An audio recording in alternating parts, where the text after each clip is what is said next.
வெள்ளம். ஒரு மளிகை கடைக்கு முன்னாடி ரெண்டு பசங்க சண்டை போட்டு இருந்தாங்க. அப்ப மளிகை கடைக்காரர் வந்து கேட்டாரு, நீங்க ஏன் சண்டை போட்டுட்டு இருக்கீங்க அப்படின்னு கேட்டாரு.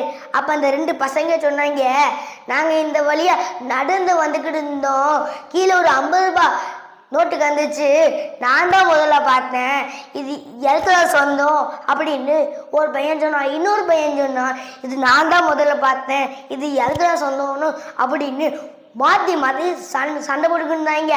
அப்போ கடைக்காரர் சொன்னார், என் விட்டு 50 ரூபாய் நோட்டு தான் காணாமல் போச்சு, இந்தாங்க இந்த 10 ரூபாய் நோட்டை வச்சுக்கிட்டு அந்த 50 ரூபாய் நோட்டை கொடுங்க அப்படின்னு 10 ரூபாய் நோட்டை கொடுத்துட்டு 50 ரூபாய் நோட்டை வாங்கிட்டாரு.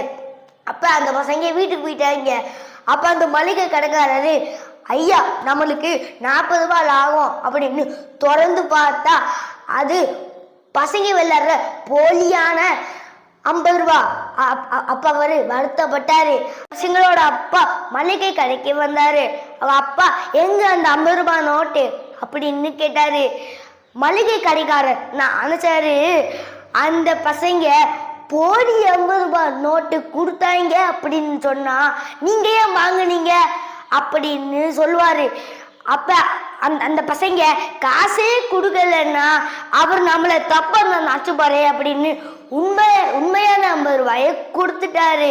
அப்ப அவர் நினைச்சாரு, நம்மளுக்கு 60 ரூபாய் நஷ்டமாயிடுச்சு அப்படின்னு நினைச்சாரு. ஆம் நண்பர்களே, ஏமாற்றாதே ஏமாற்றாதே ஏமாறாதே ஏமாறாதே, சொல்லும் வெல்லும். நன்றி, வணக்கம்.